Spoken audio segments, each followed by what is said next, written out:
Hi, friends, and happy holidays. I wanted to jump in at the front of this episode to let you guys know that we do talk a little bit about Death Stranding in this episode, but I wanted to make sure that you could listen to it because it is a very funny and interesting episode of the podcast. We do kind of bring up a pretty large episode 5 of Death Stranding spoiler. That spoiler session, it also includes a couple of light spoilers for some of the like side stuff that, you know, you can pick and choose. But that spoiler starts at 39 minutes and 48 seconds and goes until 41 minutes and 45 seconds. So if you are trying to avoid Death Stranding spoilers, please skip over that particular chunk of time. We also have a special listener response that we do later in the episode, but I tell you exactly when you can jump back into the episode to avoid those spoilers contained therein. So please do not worry about that. It will be very clearly delineated. Thank you guys so much for listening. We love you, and we hope that you have a happy holidays, Merry Christmas, whatever you are celebrating today. Yeah, please enjoy the first annual Tactical Holiday Action Metal Gear Mondays Holiday Special. Bye.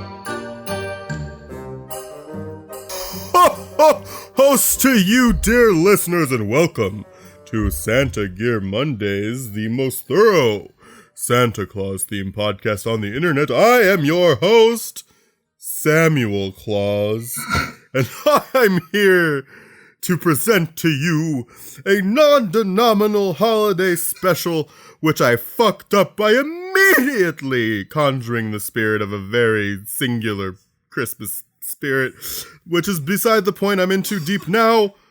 This is Tactical Holiday Action, the first of hopefully many more Christmas specials, holiday specials. But I can't do this alone. And I'm gonna stop doing this voice because it fucking sucks. I'm joined this week by Cole Duncan, also known as Clark Griswoldman, Shitter's Full Sam. How are you doing? I'm doing pretty good. That wasn't Clark Gris. That wasn't Clark's line. This is bullshit. I am the cousin Eddie of this podcast. Do not take this away from me. Then you would be cousin That Eddie. rage. Jesus Christ. That rage-induced man you hear there is Zach James. Hey, how y'all doing? Mm-hmm. And also, I've got Mr. Chris Hampton, Peaceful Boy. Peace on earth and goodwill toward all PMCs. Hey, I like that. I like that a lot. I do like that a lot. Of course, if you hadn't figured by my very wonderful, amazing introduction, this is I'm Samurai, and this is Tactical Holiday Action, the first annual Metal Gear Mondays Holiday Special. We've got some special things to talk to you guys about today. We've got a special Metal Gear Mondays gift exchange that we're going to be doing. We've got a special inspired Metal Gear Kojima themed topic that we're going to discuss. We were going to talk about it on the Outer Dot, but we decided, hey, why don't we do it here? And we've got some Christmassy holiday things to talk about, and we've got a very special listener mail that we did not get a chance to get to on the last episode that we're going to read and discuss. So, with all that being said, boys, do we want to open some fucking presents already? Oh, yeah, Yeah, boys. Yes, dude. Yeah, I'm in that holiday spirit. So, Chris, this is Chris's idea, right? I think so, yeah. I think it was Chris's I think idea. it was. So Chris was like, "Hey boys, do we want to do a gift exchange?" And we were just like, "Yeah." And so we all decided. We drew names and like almost immediately fucked up by revealing who got who. But not the on presents purpose still on remain your a part. surprise. No, not on purpose. I texted something to Cole that I meant to text to the group, and it went very obvious that that I was the one who was buying a present for Cole. And then just a bunch of stuff happened, and it broke down, and then everybody kind of figured out who got who. So there's no surprise there. We're just surprised by the presents that are included in this this special gift exchange. So, I got a gift for Cole. Mm-hmm. Cole got a gift for Zach. Mm-hmm. Zach got a gift for Chris, and Chris got a gift for me. And we're going to open our gifts, I guess, in that order. Cole, do you want to go first? Because you've been I've been chopping the bit for this. Fucking ants in your pantsman over here. All right, so I got. So I need much. I need a lot of Foley work. I need a lot of rustling. I need a lot of surprise. I need descriptions. So I'll start with a small gift. Wait. Should we record ourselves opening our presents? No, let's not do that. That's too complicated. That'll be a little bit harder for me. Yeah, I wouldn't be able to do that too well. I'll describe what's in front of me. I have 2 gifts because Sam is such an amazing person. Stay within the budget though, baby. So there is a small. There's a small green bag and there's a large blue bag, very tastefully wrapped up. And I don't know if I can. Here, let's try this. Like, here's me opening. It's tastefully wrapped up, courtesy of Amazon and my laziness. Yep. So I'm hoping this is picking up on the mic, not for you guys, but for the listeners. The ribbons right now, and I'm opening the bag, and I am say it in like a sultry voice. And sultry, more sultry. And I'm opening the bag. Ooh. Which one are you opening first? The green one. The green one. The small one. Okay. Laker girls. Oh my god. So I am okay. There is a small package. And oh my god, this is a patch. Okay, I love patches. I really fucking love patches. Okay, I'm opening this other little small patches O'Houlihan. Patches O'Houlihan. And I'm okay, let's see, let's open this bitch up. Okay. I'm already loving it. Yo! What the dude, this is some David Lynch like Season 3 ass shit, Chris. Okay, so I'm holding a patch right now that is like an anatomically correct human heart with like a gramophone like speaker. That's why you were asking me what a fuck. Oh, you motherfucker. You motherfucker. So the other day, so it's like an anatomically correct heart with a gramophone like horn coming out from it. This is so badass.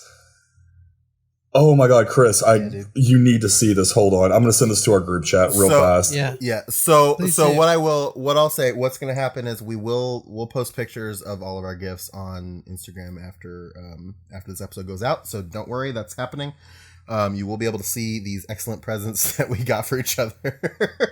Oh my god, this is so fucking cool.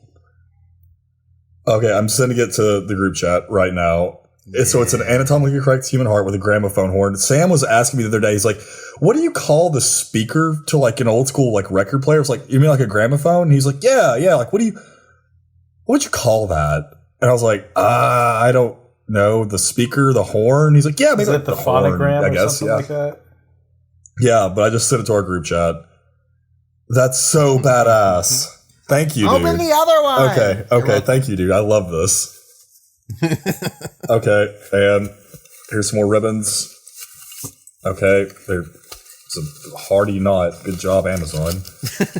They're Hardy Knot City. Okay, and there we go. That's the nobody's biting on that. And I'm oh shit! I dropped my phone.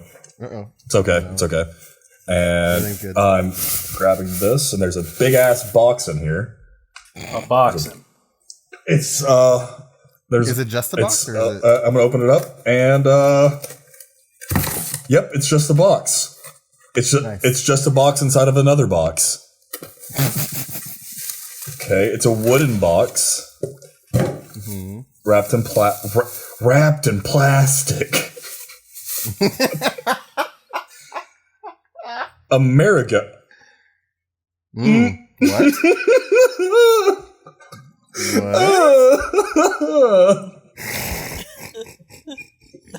Be careful! A giant woman in a red dress is going to come and step on you. So I'm holding a wooden box. Alessio starts sweating.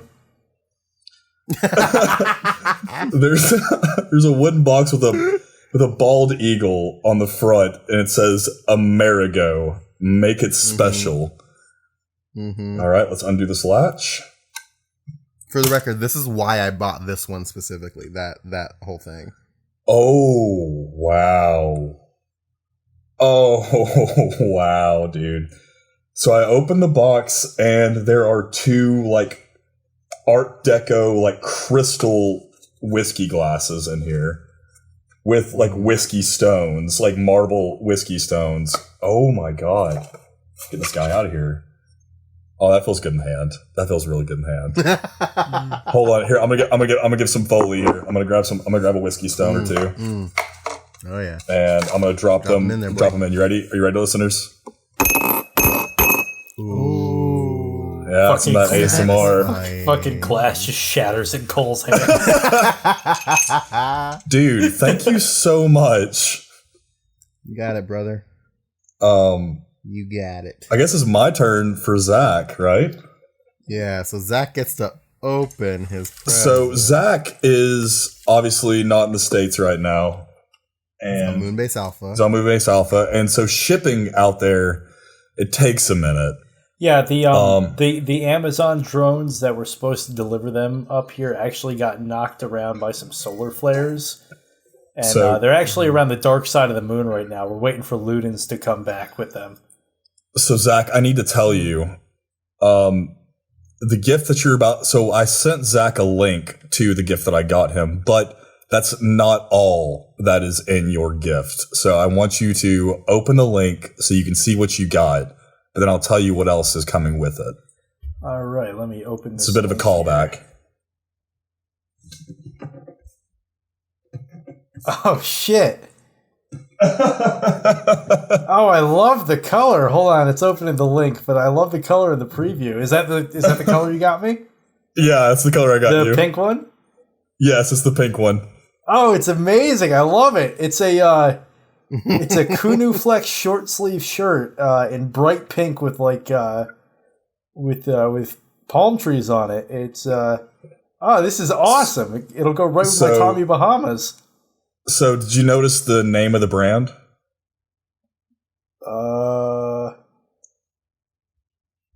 R.S. Velts? Roosevelt's. And it's the entire company is based off of like Teddy Roosevelt. Oh, it's perfect. Thank you, dude. This is amazing. I'm glad you like it. There is one other thing that is coming with it. A lot of listeners from back in the day, from I guess earlier this year, yeah, will remember that we were gifted a book that is a Scholastic book that is like one of the original like World of Power Metal Gear. I signed it. Sam has signed it. Alessio has signed it. Isaac, my other best friend, has signed it. And it is our idea was for it to get across the world. And so I was going to be sending it to Tori. Tori, I'm so sorry. I had to do this. This was too perfect. So that book is currently coming to you, my man. So we need you to sign it and pass that love on. Cherish it for a little while. Absolutely. Yeah. That's amazing. It also comes with a sticker that I wrote a fun little note on, so I hope you enjoy it. Fantastic. And just that's awesome. I love the shirt. I can't wait for that to show up. And, I hope I got the size right. Is that why you asked what size I wear? That's why I asked everyone what size they wore. Yeah. Yeah, but you asked me specifically what I wear in Tommy Bahama. I did. I got you. They apparently run a little small, so I got you a large. Oh, that should be perfect then. Okay, awesome. Doesn't matter. I'm gonna wear the shit out of it anyway. I'm glad. even if I'm busting out of it, I'm gonna wear it. I guess so. Zach, you got a present. You got your present for Chris. Correct? I did. I want to preface this with, unfortunately, it is not a Zune. Oh. I want Chris to know that I bid on 3 different Zunes on eBay, and within minutes of each bid, I was immediately outbid by at least $10. Wow. So apparently Zunes are a hot commodity. I guess people really want their Zunes. So I got you the next best thing. Okay. So An iPod Shuffle. Oh my god. I almost fucking spit out my drink. Wow. An iPod Shuffle. All right. The original screenless one. This box is suspiciously light, so it may be an iPod Shuffle. Oh, it is now. Let's see. God. Oh my god. Suspiciously light. It's a little Luden. Oh shit! What? It's a little Luden. I got a little Latin loopy Luden. What? Oh my god. Have you guys not seen the movie High Fidelity? Of course I've seen High Fidelity. I have the book on my bookshelf right now. I wasn't asking about the book. If you ever become one of my close friends, you will know I quote this movie a lot. But there's this scene with Jack Black, and he's talking about this song, and he's like, and of course the best version is Lil Latin Loopy Lou's version. That's awesome. What's wrong with the Righteous Brothers version? No, I want to know. Oh my god. But yeah, no, this is so great. Yeah. I saw these at the event, the Kojima thing. Well, you know what's funny is afterward, like I was like, yeah, he's gonna love it. And then you're like, the box is light. I'm like, oh shit, like did I just order him a box? So I had to fucking check and make sure that it wasn't just a box. And I've been sitting here for the past 3 days, like, because I remember listening to that episode when it came out, and I'm like, did Alessio say that Chris got one of the dolls? I don't remember. Oh fuck. Yeah, I'm gonna put this up on my rear view mirror. Oh, that's awesome. Perfect spot. That's great. That's great. Maybe Maddie will tell me that I'm gonna go to the moon one day. Oh, that would be nice. Wouldn't that be nice? I'll put you in like a stand-up shower and hold a book in front of you. It'll be almost the same. Just me naked in some tank of fluid while Zach reads to me. Can you sing BB's theme in a very thick New York accent for me, please?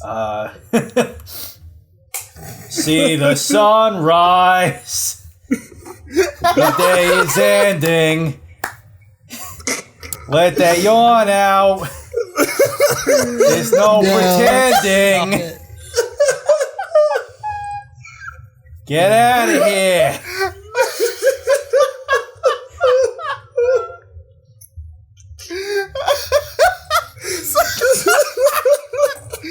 I was laughing. I'm sitting crisscross applesauce on my bed recording this right now, and like I was laughing so hard that I leaned back and I just started like hugging my right foot. Like, this is the best Christmas gift I could have ever received. Oh God!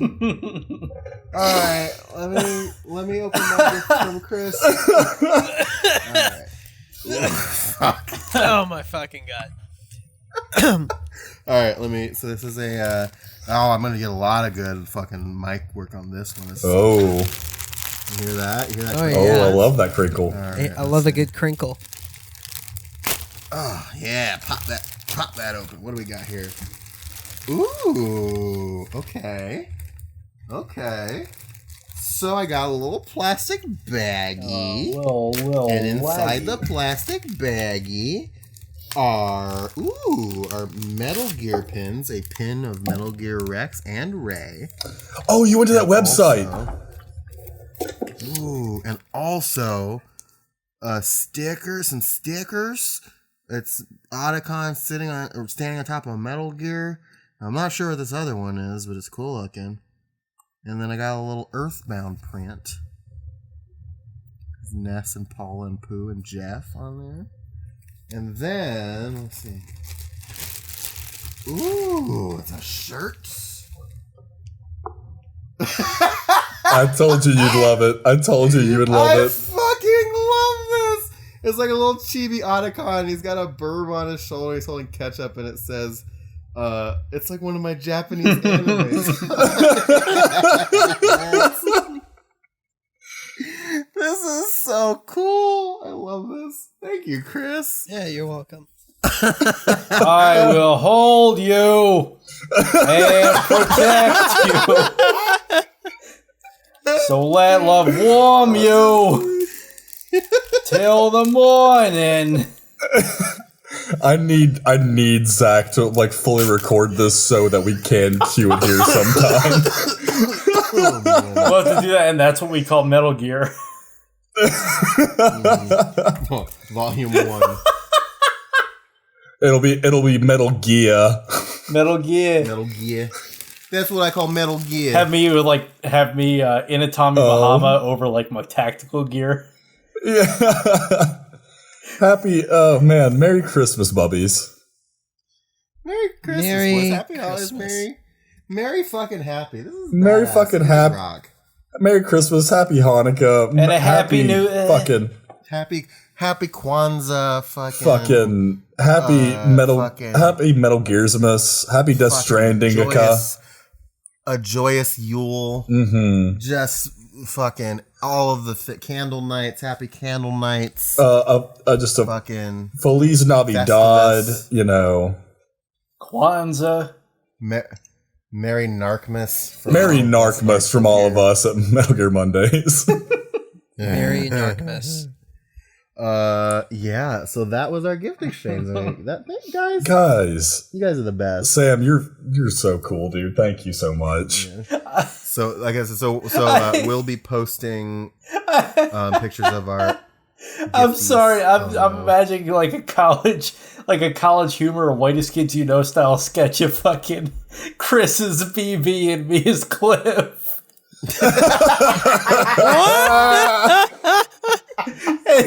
The mental image is really funny. Especially like if we did a sequence of me like trying to lug a tank full of Chris around like as I'm running away from guards. Tank full of Chris. Sean, if you're listening to this, please, Sean, please. Sean Wilkins, our hero, our only hope. I beg of you, Sean, please, you're my only hope for this. Please, Sean. Oh my god. Sean, I will somehow or another find a way to buy you a beer. I will send beer to you if you can please make this happen.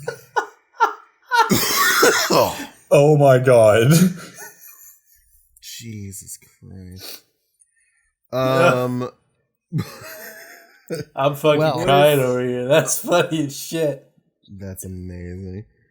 So we've got a couple more like things to talk about, but before we get into our special like round robin answer the question. Hey, I do have one thing to say real quick. What's that? Just a shameless plug here. But I would like to welcome UDF Hot Dog Stand to our Discord. Welcome, my friend. Here's your shout out. Welcome. Oh, nice. They just joined the Discord. Wow, welcome. Welcome. That could be you too if you go to patreon.com/MetalGearMondays. There we go. I love UDF Hot Dog Stand. That's fucking. It literally just popped up on my phone. I was like, oh wait, they just joined the server. Hey, I'm going to shout them out real quick. I really do love that. Where is that? It's in the Discord. Yeah, on our Discord. It's in the welcome channel. Oh, the welcome channel. Yeah, you'd know if you weren't a fucking fed narc boy that never was on the Discord. Oh, I can't post welcome? Son of a bitch. Fucking spending all... I can't post welcome, bitch? What the fuck?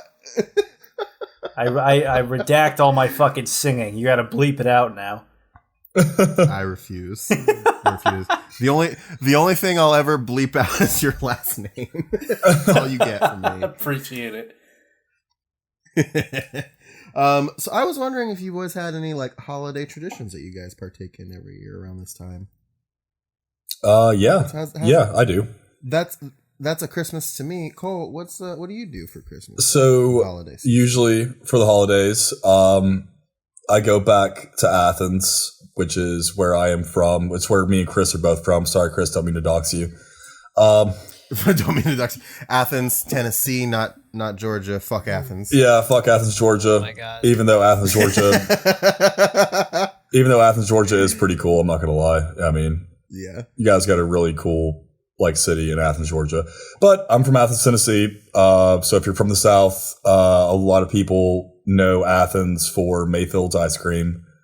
So that's our claim to fame. But I usually come home.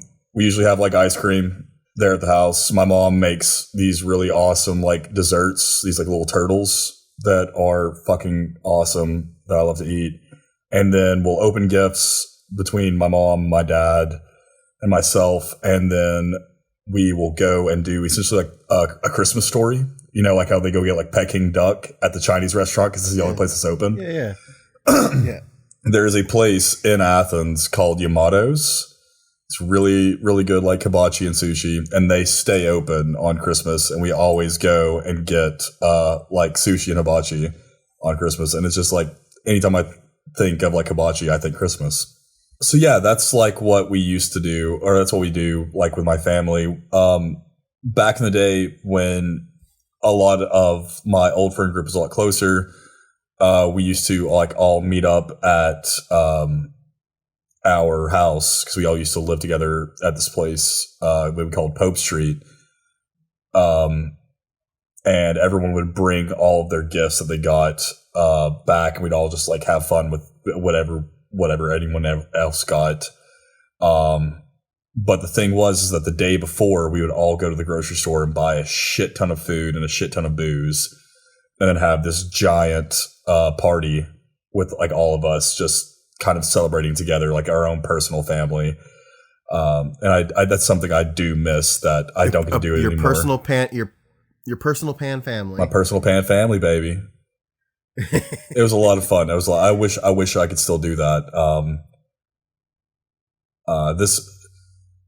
This year, I think I'm just going to come home after spending time with my family and have some good whiskey out of my new Amerigo whiskey glasses and watch Christmas Vacation. Hell yeah. What do I do? So I actually have a like shockingly not a lot of like family traditions. Every year, like we would have a big old like family gathering at my grandma's house. But aside from that, the one thing that I've always like, and this is kind of a reason why I have a love for the Star Wars series as much as I do, is that me and my dad would watch the original trilogy every Christmas Eve. Mm-hmm. And it was, and to this day I still do. It's been weird not being home for Christmas these last couple of years because like I've had to watch it by myself, which isn't normal, but, and it's okay to say this because he does sometimes listen to the podcast, but I will be home for Christmas and I'm surprising my dad, and we get to do it again this year, so I'm excited about that. Well, now he's gonna know. It's really awesome. Well, he's gonna know this is coming out on Christmas. He's gonna know already. And I'm gonna be there. No, I really hate that the idea that we had earlier this week, unfortunately, is probably going to fall through. Sam. Yeah. Maybe next year. Hopefully next year. Maybe next year. Yeah. The idea was we're for sure all hanging out. Like at some point, like any combination of the four of us are going to be hanging out next year. Yeah, absolutely. Like the idea was that around Christmas, we were all me, Sam, and Chris were gonna hang out because we're gonna be so close, relatively, in the United States. So, but next year for sure. Next year. Chris, do you have anything like any special? Yeah, I got some traditions. I usually spend Christmas with my doggo. Aw. So yeah. So me and Baguette, everyone's favorite boy. Oh yes, we'll start the morning off with a nice cup of coffee. Absolutely, a damn fine cup of coffee. Damn fine cup of coffee.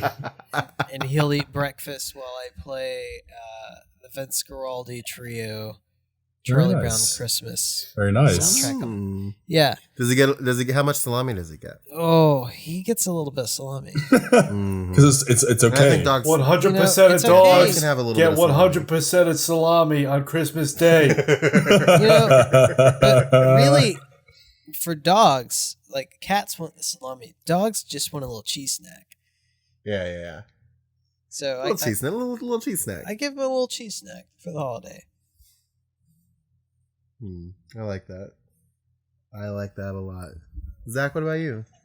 So actually, I'll be joining the club of not being home for Christmas this year. This will be the first year I'm not home for Christmas, just because of of how the tax laws and all that, being a contractor, because all taxation is theft. But but no. So like normally, I lucked out. Like I never had to work at Christmas, even when I was at the hospital. I always somehow managed to have that day off. So I would, especially for the past few years, it basically just consisted of Christmas Eve. We'd have family over, and my dad and I would skip blasted together. And then Christmas morning, we'd all stumble out of bed because my brother would wake us up at some fucking ungodly hour. And we'd go and we'd open presents. And younger brother? Yeah, younger brother. I mean, not terribly younger. When he was like young, it'd be like he'd be up at like 3:30 in the morning. Christ! But now that he's a little older, he's 18 now. So the past few years, it was actually me waking him up at like 7:30. Like, hey, come on, But yeah, that's about it. And then, of course, the tradition of we'd open up our gifts, then Dad and I would go and freaking nap for like 2 or 3 hours, and after all the gift wrapping was over, we basically would just retreat to our respective corners of the house to go play with our new shit. Ain't that everybody, man? I fucking love just tweaking with my new shit. Absolutely, it's so good. Oh yeah. So remember back in the old kid days, getting the Megazords. Oh, dude, Megazords and playing with the Megazords, putting them together. And waking up and getting that brand new PlayStation 2, baby. Oh my god. Oh man. Annoying my family that I was going to be playing Final Fantasy X for the next like 4 hours while they were watching. Then they're like, I thought this was supposed to be a video game, and my like 13-year-old ass being like, shut up, it's a fucking game, like calm down. It's a flipping video game. It's a flipping video game. You won't get it, Mom.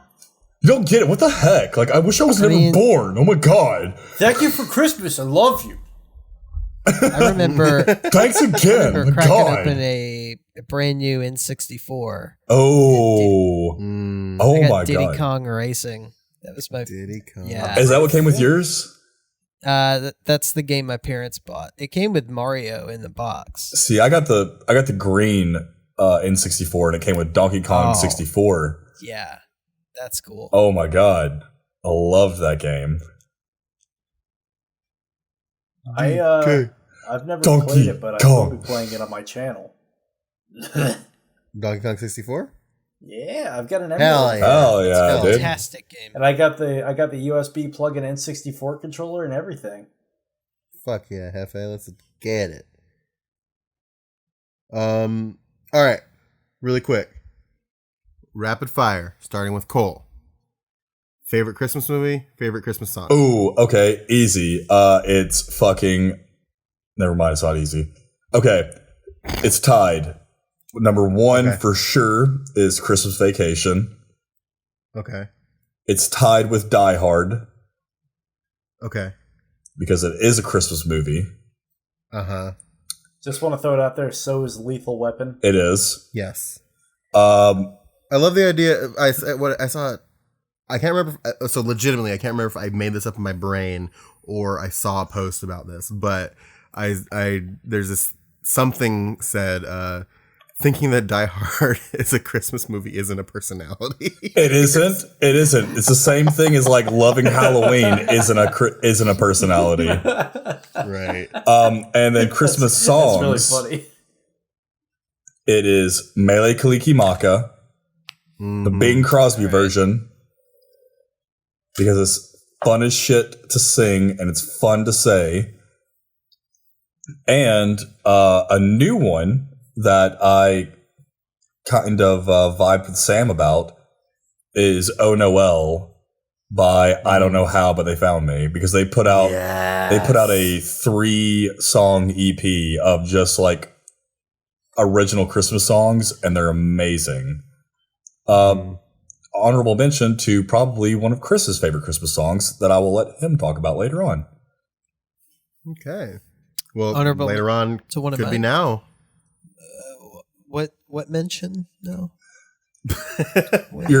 Cole seems to think that your favorite Christmas song is also one of his favorite Christmas songs. So we'll see. We'll see if the best friend magic plays here. Yeah. Chris, what was your favorite Christmas movie and Christmas song? Oh, so Christmas movie.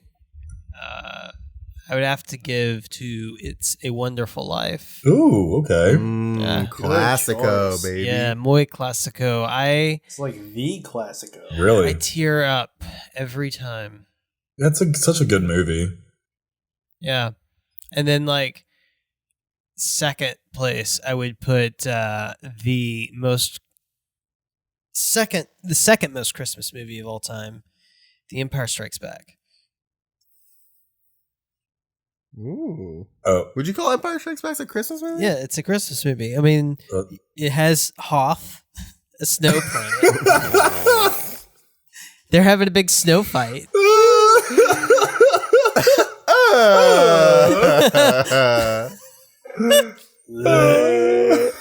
Yeah, so it's a Christmas movie. I mean, yeah, big old Christmas trees in the hangar. Yeah, Actually, George Lucas added the Christmas trees in the 1999 special edition. Oh my god! And then my favorite Christmas song is, so I have two, and one of them is "Please Come Home for Christmas" by Mr. Aaron Neville. I love that one. Oh, it's good. It's a classic.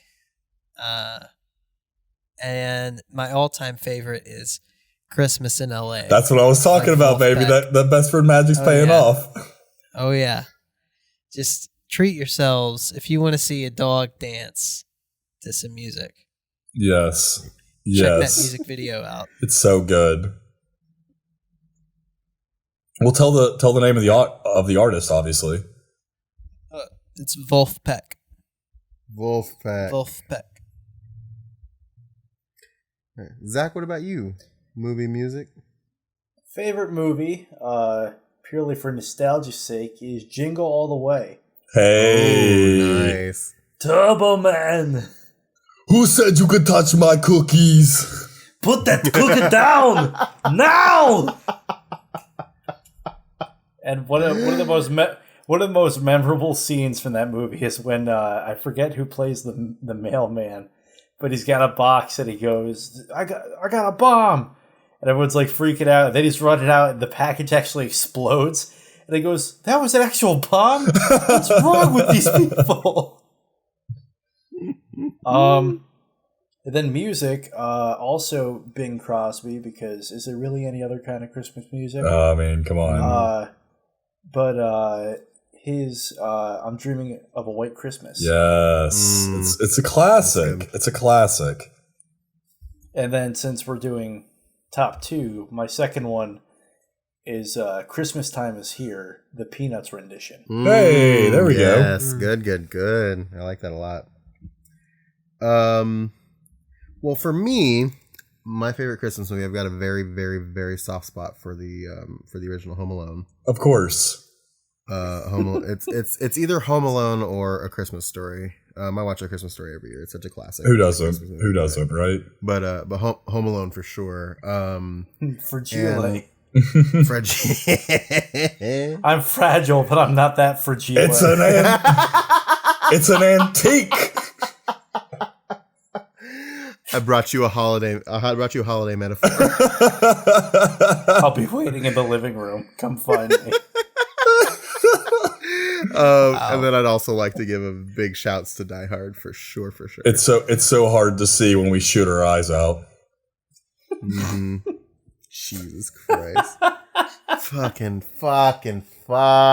Sam, use your decoder ring.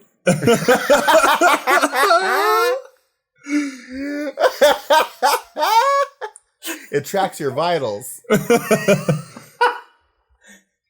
I understand the meaning of the Death Stranding. Drink more Ovaltine.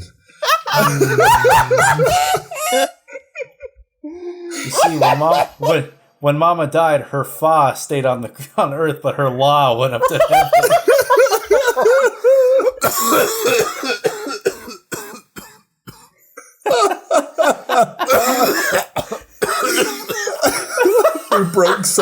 We broke Sam. I love the idea of like a Christmas time story in the Death Stranding universe. It's so good. Oh my God. Her fun, her love.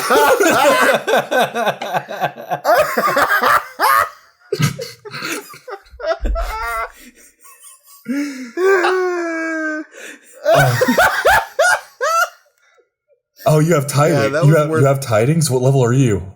I definitely have the Yule. I definitely have the Yule factor.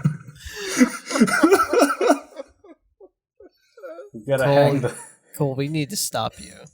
Oh, God, someone needs to. Bells, These are crimes Chiral all the way. I need to be voided out immediately. Oh my God. Oh my God. I'm proud of the file law thing. The fucking chiral artist makes you carry a fucking ornament across like That's what I was thinking. like BT territory. Only to have his girlfriend break it. Oh man. The elder asks you why you're saying Happy Holidays instead of Merry Christmas. No, fuck. Anyway, my favorite Christmas songs. I do want to give big shouts to I don't know how, but they found me. Their Christmas album is their Christmas like EP is really good. It's so good. I think my second favorite is probably there's a version of All I Want for Christmas Is You, but it's in minor key, done by this guy on YouTube named Chase Holfelder. I listen to that. It's so good. It's so phenomenal, and it's been one of my favorite like Christmas songs to listen to ever since I first saw it several years ago. So I'm corrupted because when you said minor key, all I could think of was the Miley Cyrus. No, don't you dare bring that into this. Yeah, that's a Patriot Club original over there. Can I give an honorable mention real quick off the back of that? You were saying All I Want for Christmas Is You. I do have an honorable mention that is that song, but it is not done by Mariah Carey. Shouts out to my boy Chris Hampton. I know you feel me. Ooh. My Chemical Romance did the best version of that song ever. So good. I agree. And then and this is kind of a segue, but my legitimate favorite Christmas song is Last Christmas by Wham. Oh. Which for the month of December, we were playing a game called Whamageddon, which if you haven't heard of Whamageddon, from the days of January or December 1st through December 24th, you are not allowed to hear or listen to Last Christmas by Wham, a seminal Christmas classic by Wham. R.I.P. King. R.I.P. R.I.P. And if you do, you lose Whamageddon, essentially, and you have to bragging rights. And so, we all lost Whamageddon at one point or another.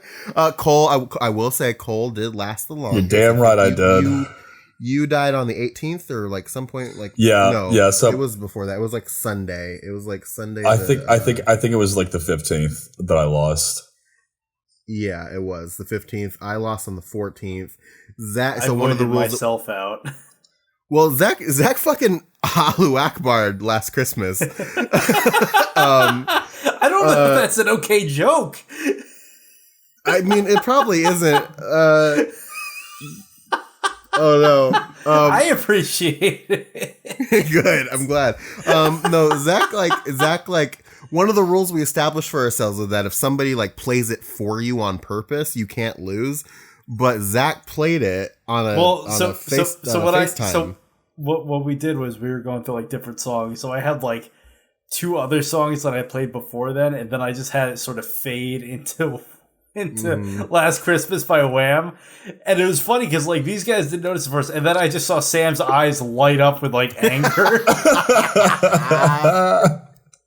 And then he just hear Cole go, "Oh fuck."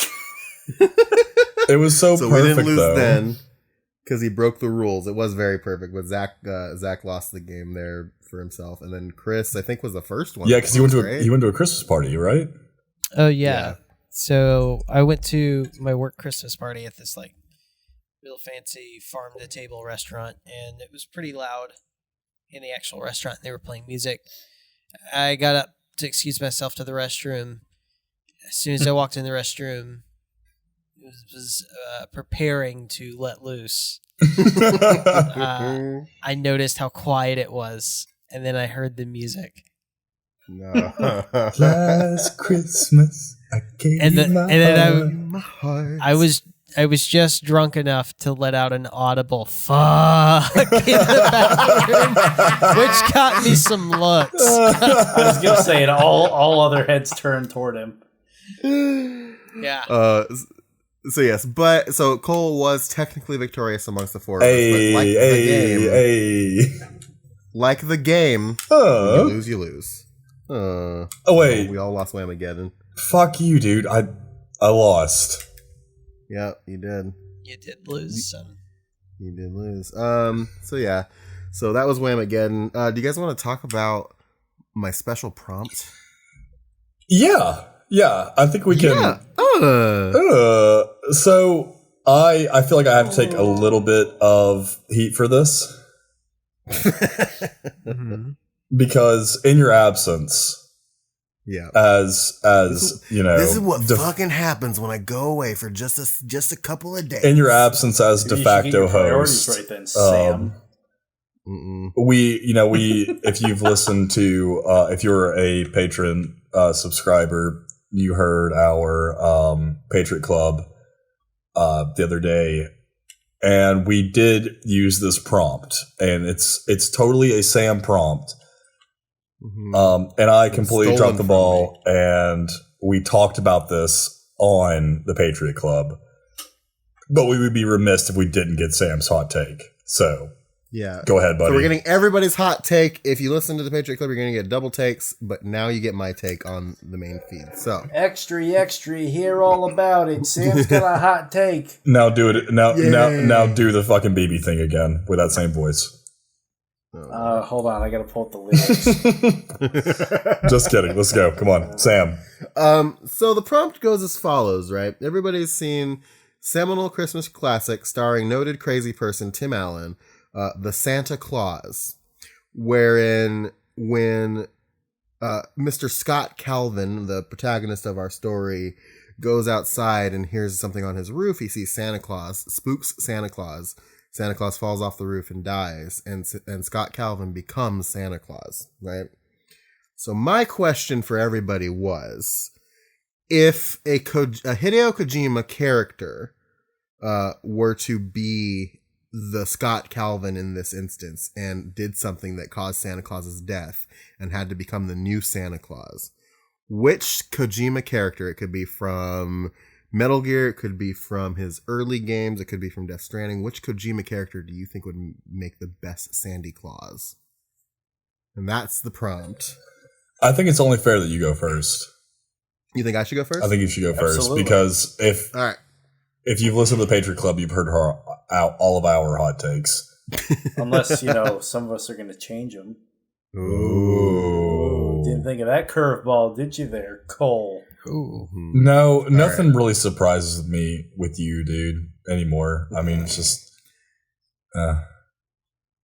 The bonus prompt, by the way, is how did it happen? Right?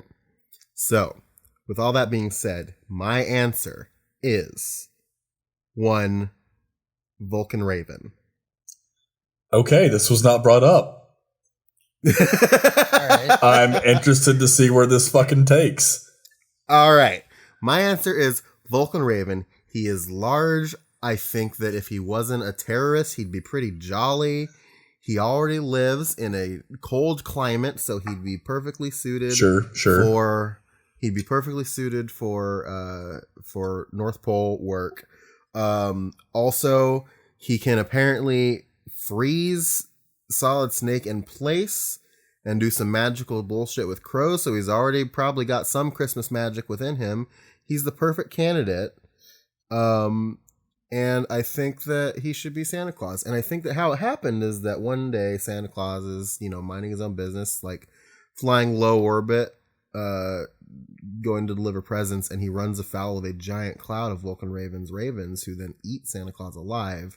The sleigh crashes on Shadow Moses Island, and Vulcan Raven finds the note and has to become Santa Claus. I'm okay with this. It's better than some of our answers. I'll front this. Are you guys dragging my answer? Oh, I'm dragging the fuck out of your answer. So I was told Chris, I was told what your answer was. That was my original answer, for the record. So don't feel too bad about it. I don't feel bad about it. Go ahead.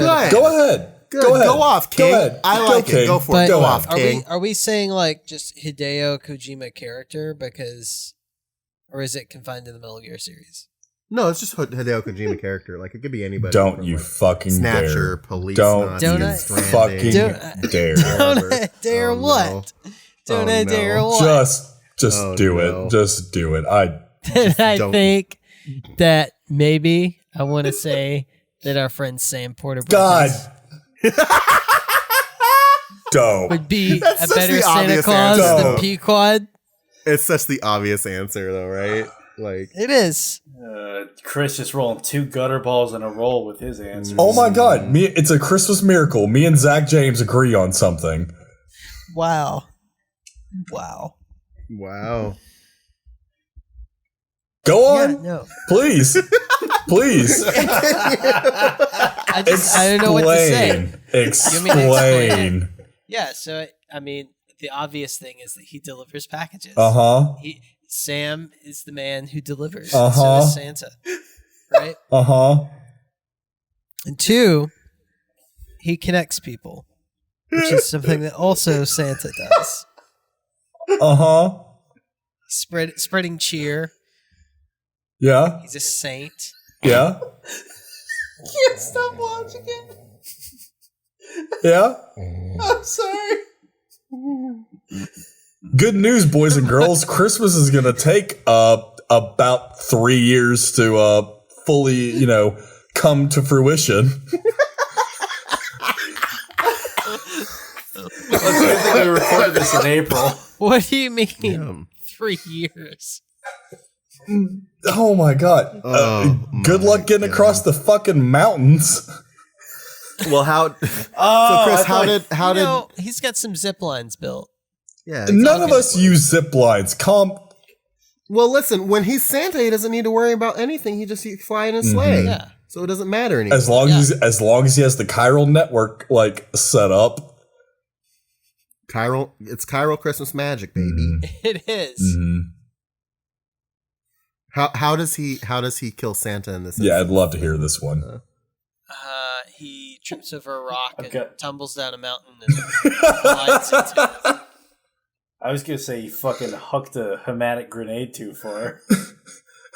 I was gonna say he engineered a void out on the North Pole. I just love the idea of Santa Claus like with his like giant bag like losing his like footing and just falling. I love the idea of like hawking a piss grenade at Santa. Ho ho holy shit! Like the sleigh starts going down. Oh, Jesus. All right, well, Cole, you seem particularly interested in his answer. Yeah, why don't you? Because I have the right answer. Yours? I have the right answer. What's it's right the same answer I gave on the PC. Okay, go ahead. It's obviously Ocelot. Is it? It is. Is that the right answer? That is the right answer. That is. Tell me why you think sure that's the right answer. Okay, you want to know why? Okay. Ocelot is the best Santa Claus. Why is that? Okay. Couple reasons. One, already has like the facial hair and the ability to grow the facial hair to be Santa Claus. Look at that mustache. It is pristine white. Looks amazing. A mustache does not make a beard. It can, though. Zach, it can. But it doesn't always. Shut up. I'm not done. Shut up. I'm not done. Shut up. I'm not done. Shut up. That man has never had a beard. That man has never had a beard in the entire series. I am not done. Okay, go ahead. He is obviously a marksman. So he is going to be just whipping presents down chimneys left and right. That man does not equate to slick with it. Shut up. I'm not done. Obviously, the man is also a absolute genius when it comes to intel. He definitely knows when you're sleeping. He definitely knows when you're awake. He definitely knows if you have been bad or good. So you better be good, for goodness sake. Otherwise, he's going to like strap you to a torture rack, and you know that's the new Cole, but like not the thing that everyone used to make fun of me for. He's just the best.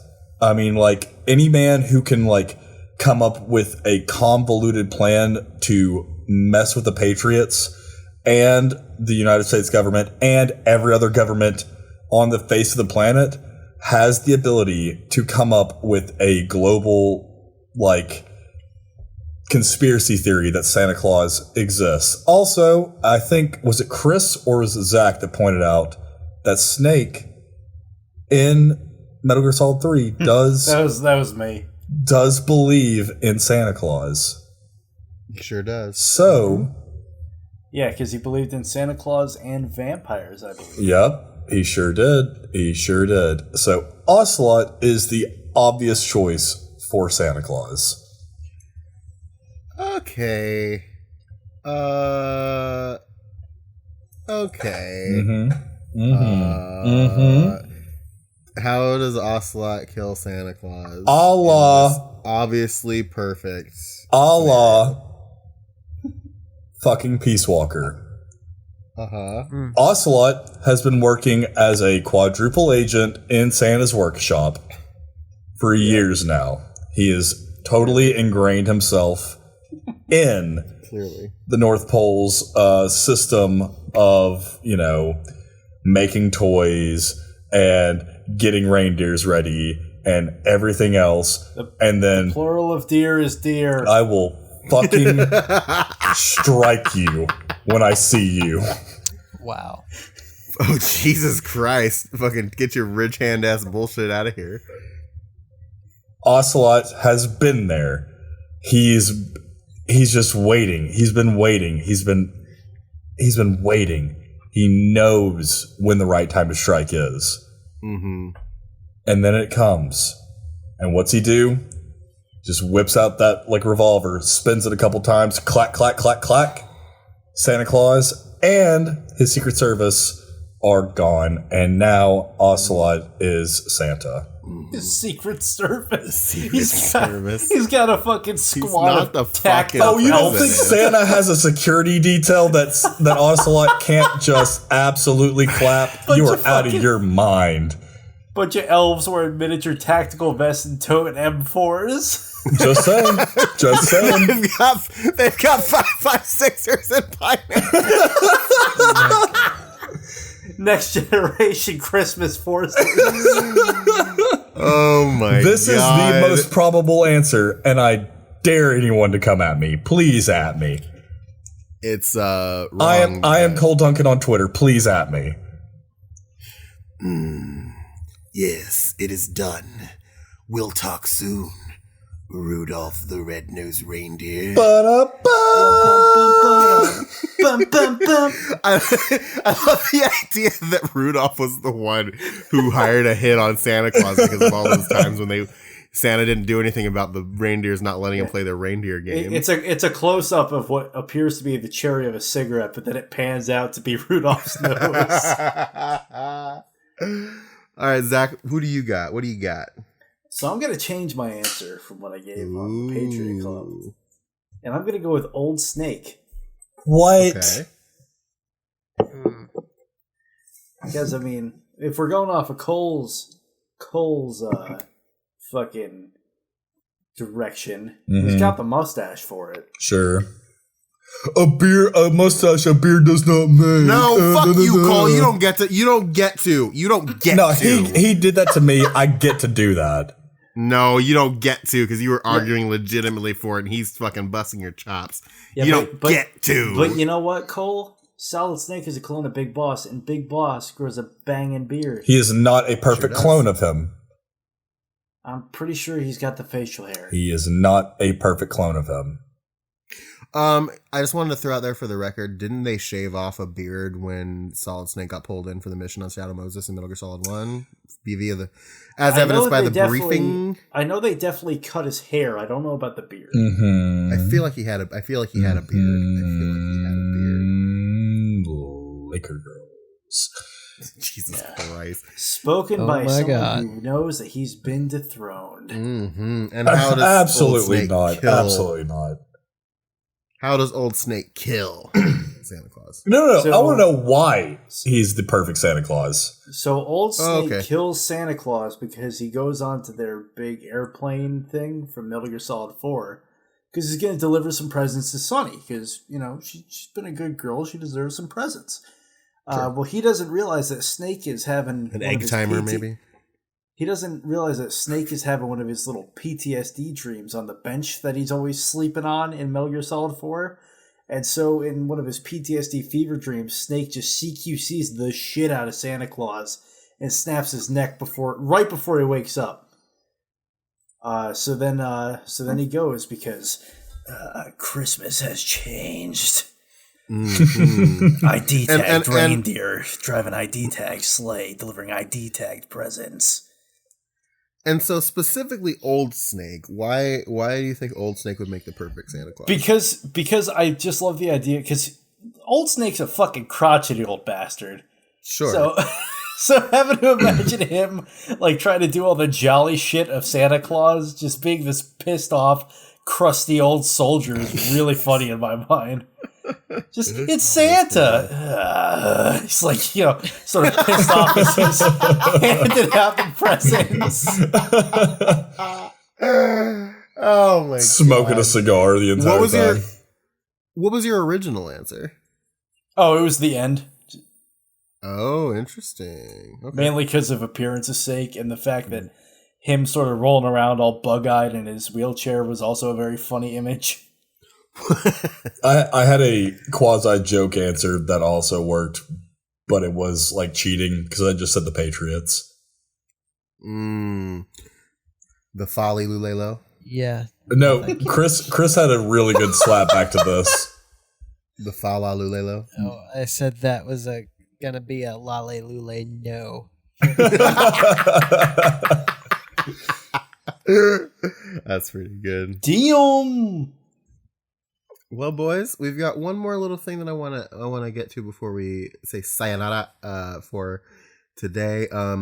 We got one more listener response that came in after we were done recording for this week's Outer Op, and it was a good response, and I wanted to read it out here. It is from one Terry Wolf. Hey, what's up, Terry?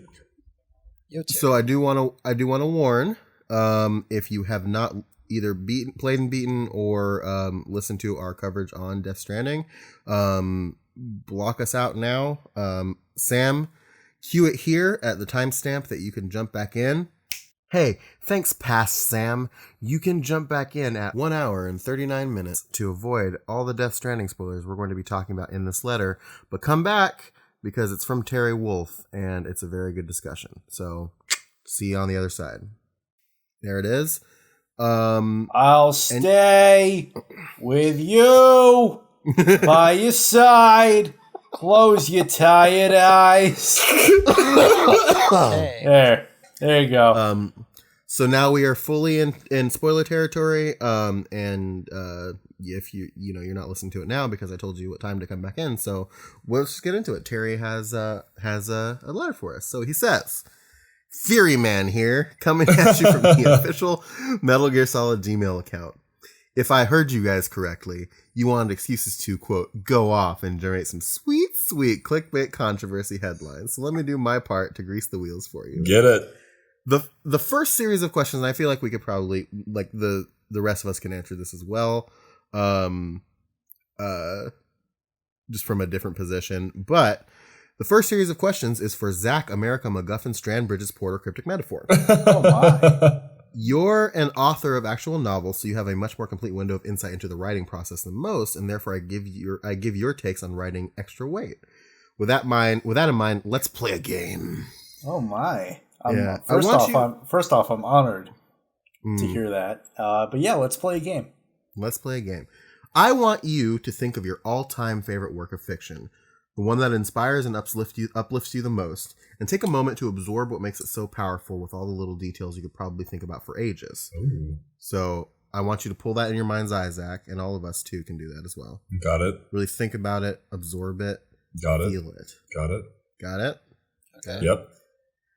If that feeling of appreciation you've got right now is a 10, I want to get your rating out of 10 of some of Death Stranding's moments and concepts and a single word to sum each one up. All right? Wow. So we'll start with Zach and then we can all answer the question. So, number 1, Amelie dropping the bombshell secret she's been keeping for years, that her, quote, real name is Amerigo after the Italian explorer from the 1500s who was a male. So where would you rank that on your scale of 1 to 10, and what's one word you would use to describe it? I'll give that a 5. Okay. And my one word to describe it would be nonplussed. Ooh, okay. Nonplussed. Cole, what about you? I'm gonna give it a. I feel like I don't want to just copy Zach, but I'll also give it a 5. And my one word would be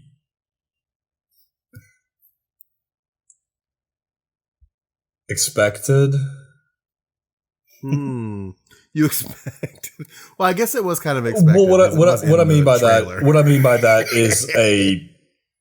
is a turn. You know what I mean? Yeah, I feel that. Chris, what about you? I'm gonna give that moment a 4.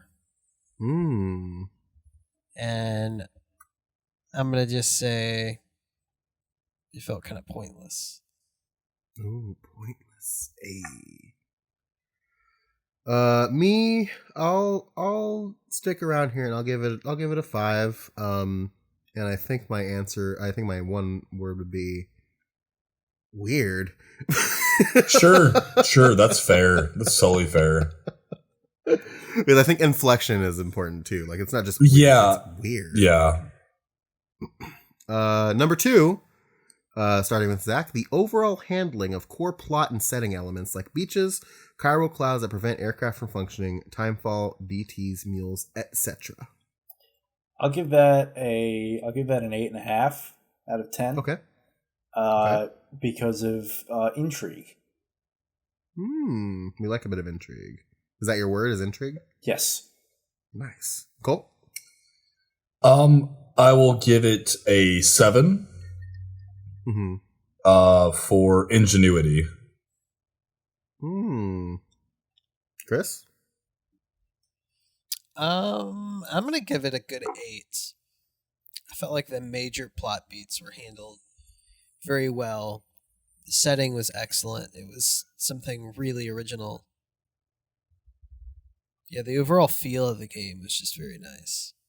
And I like how up until the very end with all that stuff, before I realized that there was no real explicit payoff with it, it was very good in like dropping breadcrumbs to just give you enough for me in particular to be like, oh, that's fucking interesting. I want to learn more about the world. However, so that's where intrigue comes from. However, I do have a caveat to mine as far as setting is concerned. I'm still angry that I could not go to like Appalachia. I'm still gonna. That is still the hill that I'm willing to die on. I'm still relatively sad. Well, that's because before the Death Stranding, it was destroyed by the Boogaloo. Don't. We're not talking about the fucking Boogaloo. Don't you dare! Don't you dare! I will also give it an 8. I will say interesting is my word.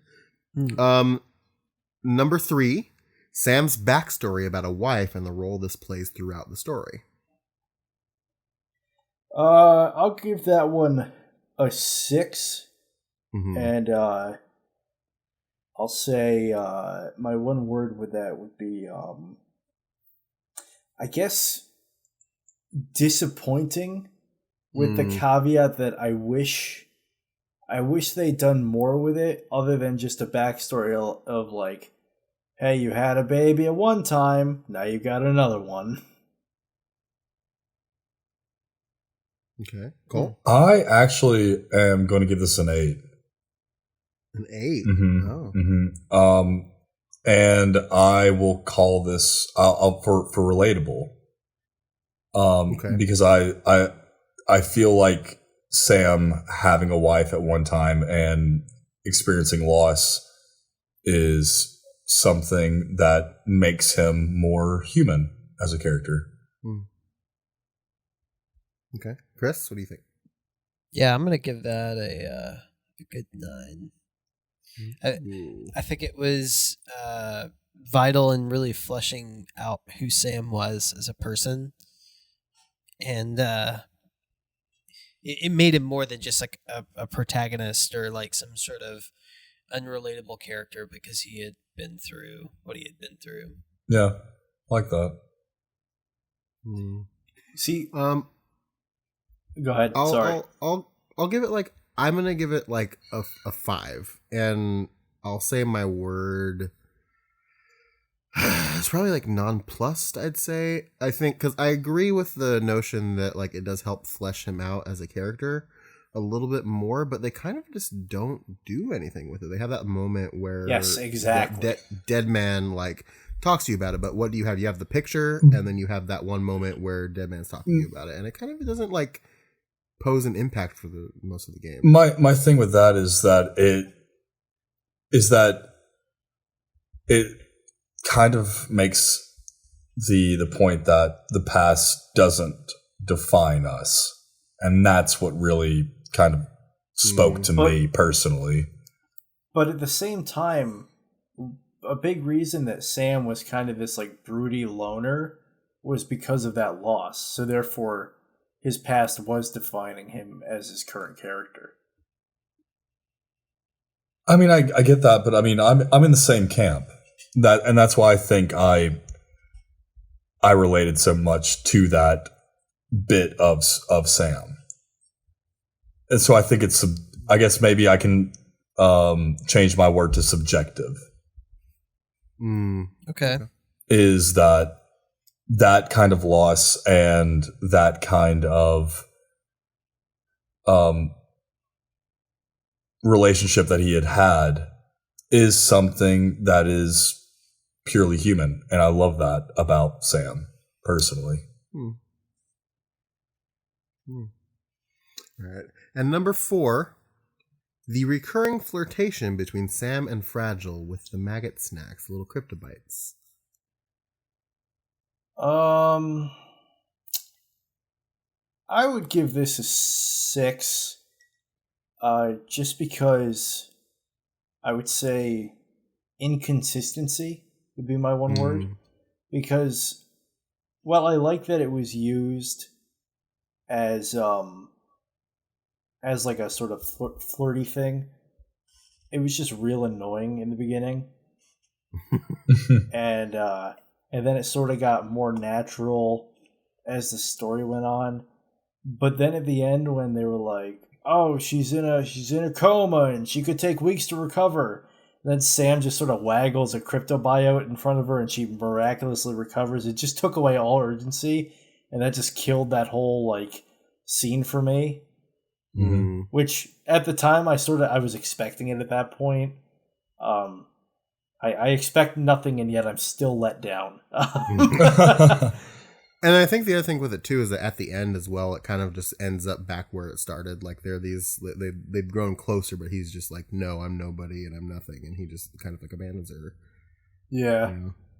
So it kind of floats back that way. But Cole, what would you say? I'm gonna say 8. And the word I will use is endearing.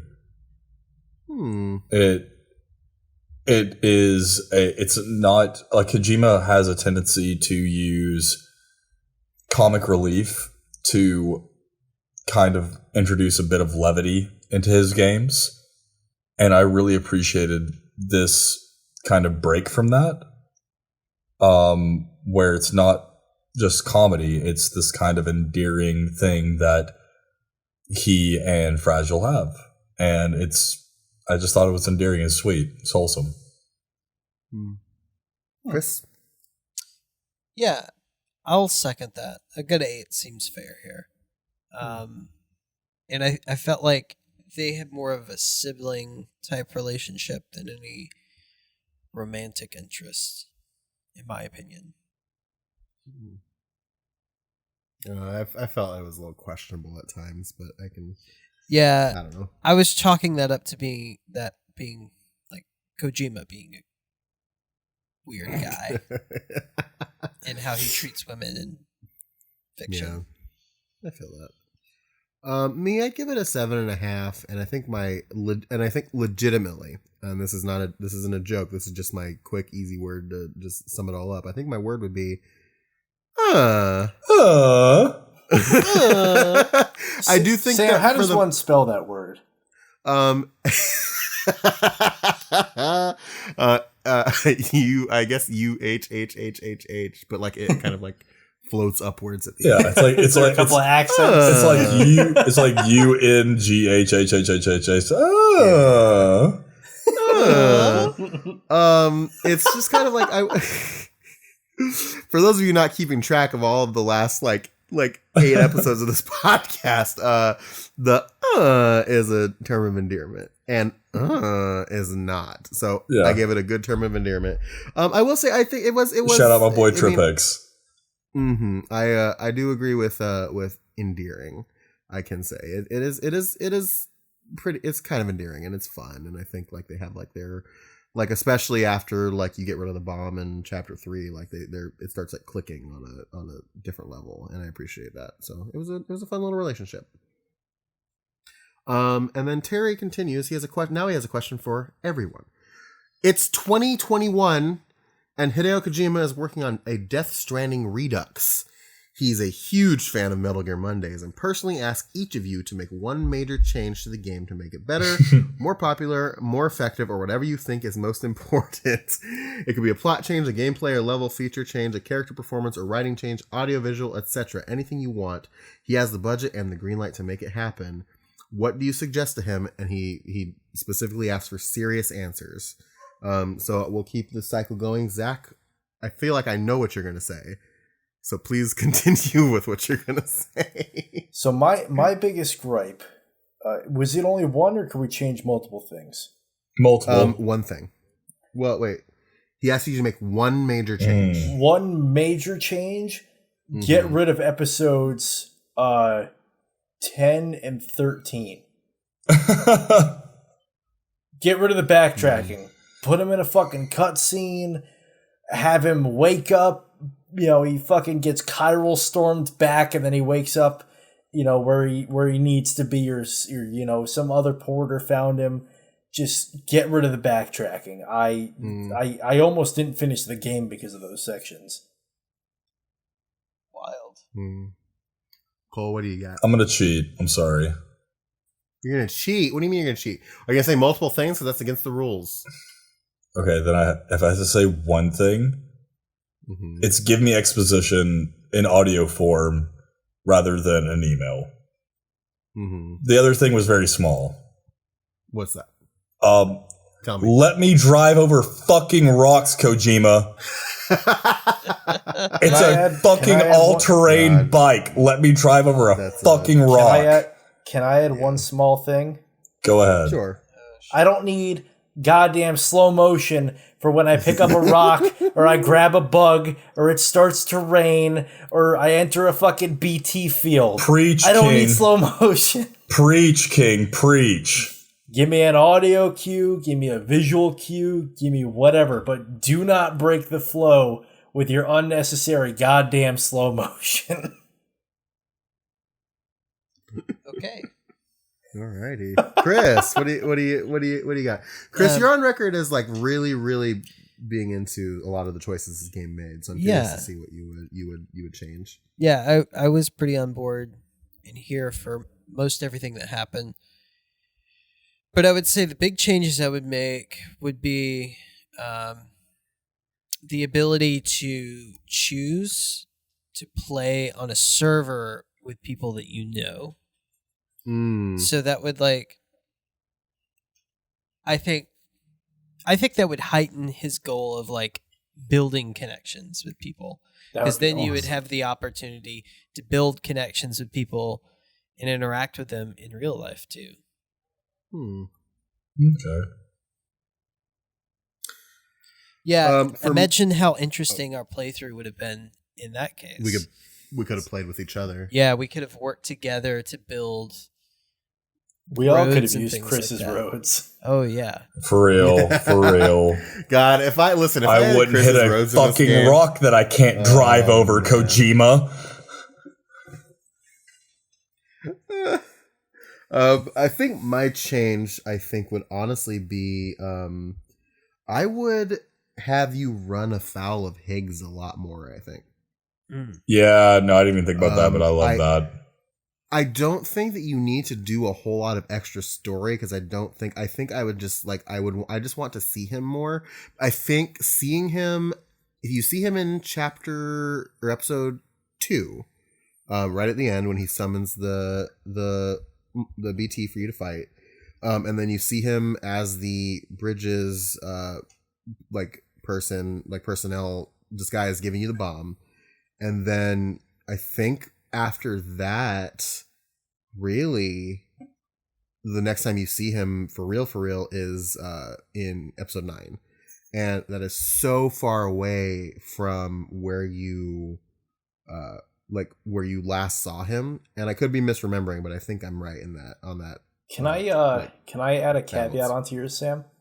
What's that? How cool would it be if almost at seemingly random times, in almost like a blink and you miss it fashion, he would pop up almost like the G-Man in Half-Life. Or say you're going and he was standing up on a ridgeline or whatever. And then and then as you're going, he would just sort of poof out of existence.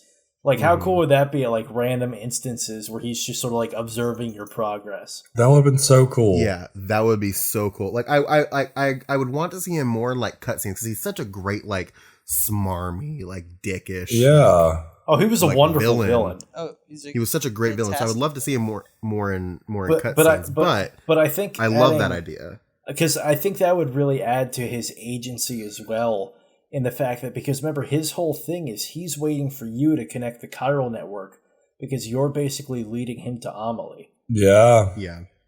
So I feel like that would just add a whole nother layer to his character and his agency within the world of you look, and yes, he's got all these powers and he's tracking you. Yeah. Or he's leading you. What if he was part of the quickest route checkpoints? Oh, that'd be like it would almost so like you feel like he's out of the way, but then if you go that way, like there's no BTs there or whatever. Right, he's leading you. Like, and if you show up, if you show up to where he's at, like there are like a shitload of like chiral crystals or something like that.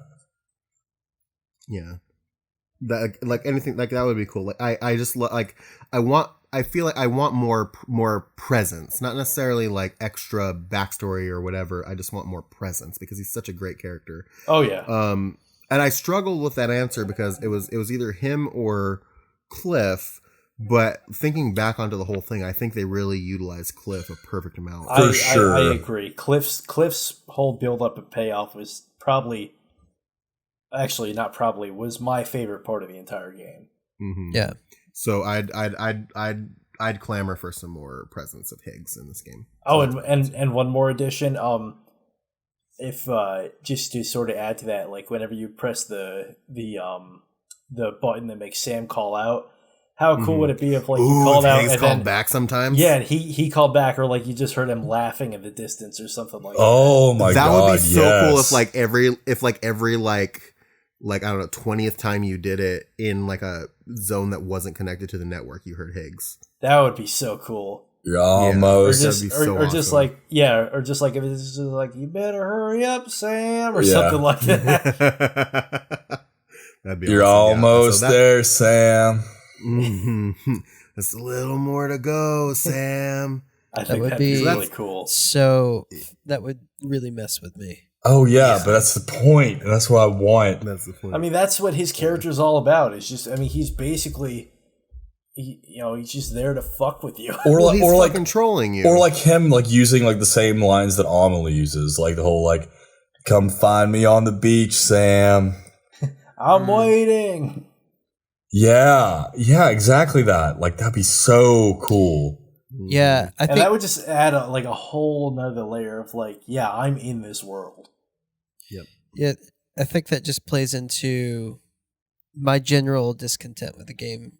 Was always that you weren't really directly interacting with the characters. It was you would do a thing and then you would get a cutscene of like stuff with the characters, but there's no way for you to be directly involved with them. Yeah. So now Terry continues. All right, there's a lot more I want to ask you guys and comment on, but I'll finish with these. Clearly, my predictions were way off in some respects, but I had fun speculating. Now that we all know what the game is, so we'll answer these kind of. I'll ask a part and then we'll answer. Now that we all know what the game is, how much hidden depth do you think that there is?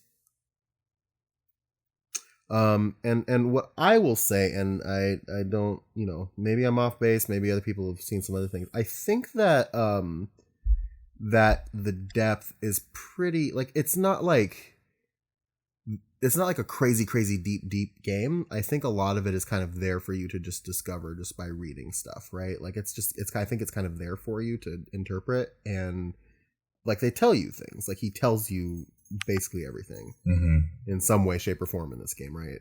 Like, yeah.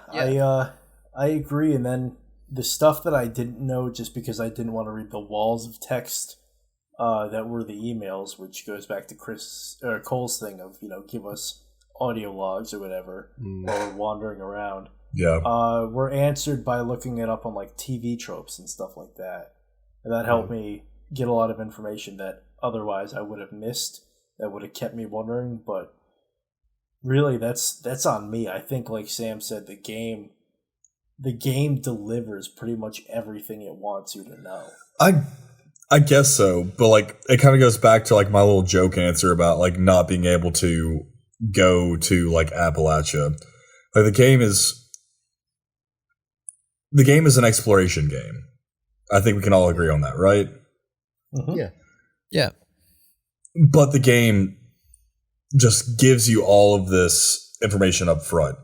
And what I'm kind of sad about with like how it kind of rolled out was with like Metal Gear Solid, there was a lot of stuff that you kind of had to parse through.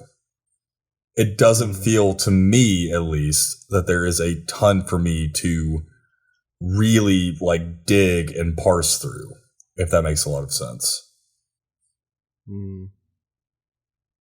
Like it's just given to you, like in an email, or it's given to you in the small bits of exposition that we get.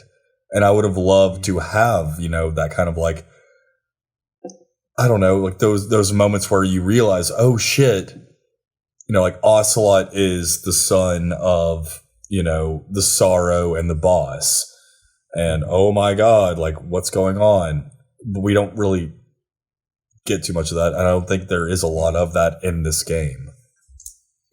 Yeah. Well, so that kind of ties into Terry's next question, and we can kind of loop back onto this last one too. But he also asked, how much depth does it need to have after all that teasing and mysterious hype? A bit more. Just for my sensibility, I was wanting a bit more.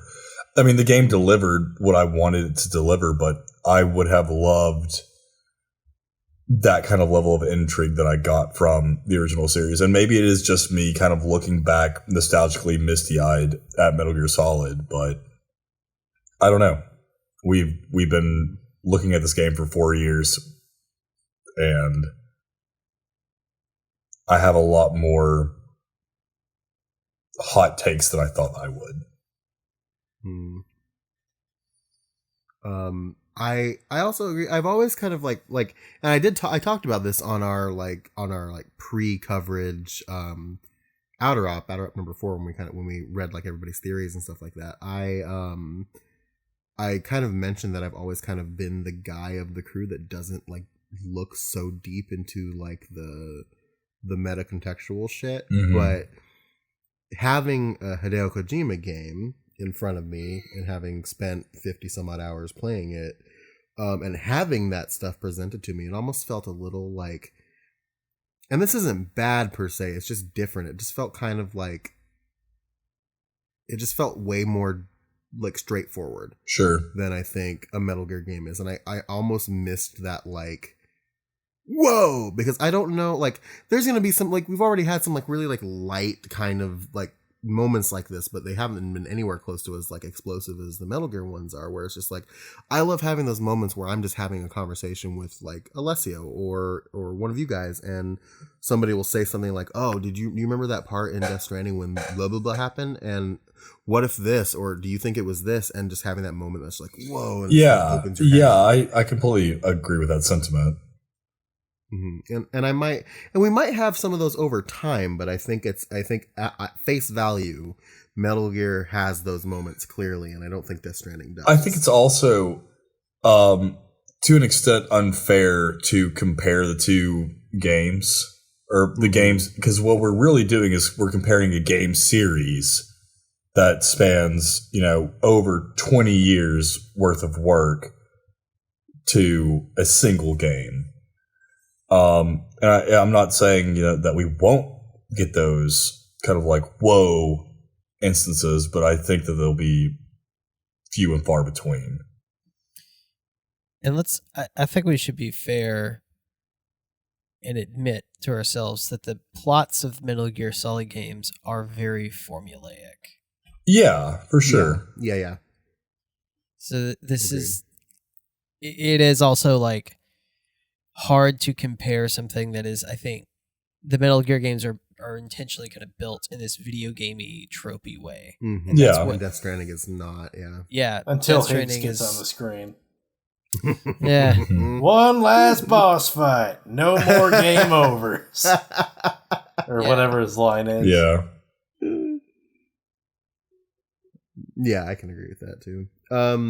So, and Terry's final question is, how will this game be remembered in 10 years? Ooh. I think it'll be remembered as a masterpiece. I wouldn't be surprised, because those who like it really like it. Those who don't really don't. From what I've seen so far, I would not be surprised if this one ended up getting a cult following later on. Oh, I guarantee it will. Yeah. I think so. I'm going to use this because 'tis the season, since the new one just came out a few days ago.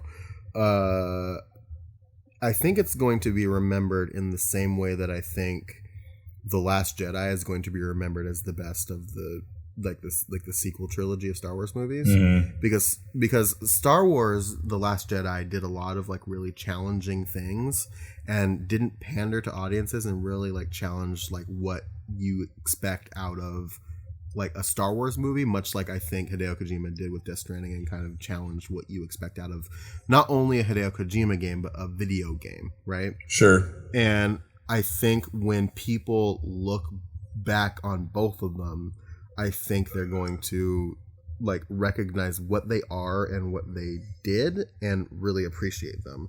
And I think for Death Stranding specifically, the fact that it was his big like breakout, like I'm Metal Gear's behind me now and I'm doing my own thing and I'm free of Konami and all this other stuff like that, it's also going to have that like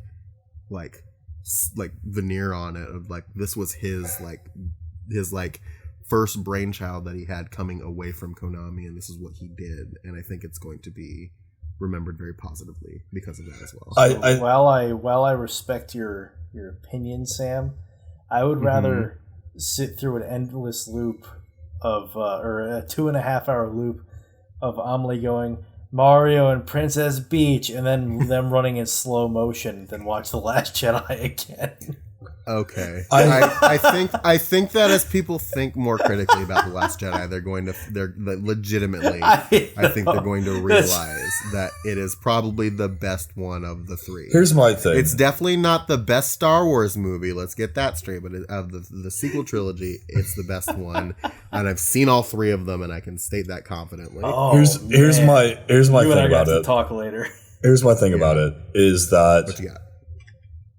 I think in 10 years, I hope a couple things happen. One, I do hope that Hideo Kojima comes out with another game, because I do, for all the shit that I've given Death Stranding and for all of like the naysaying that I've given it, I truly enjoyed the game.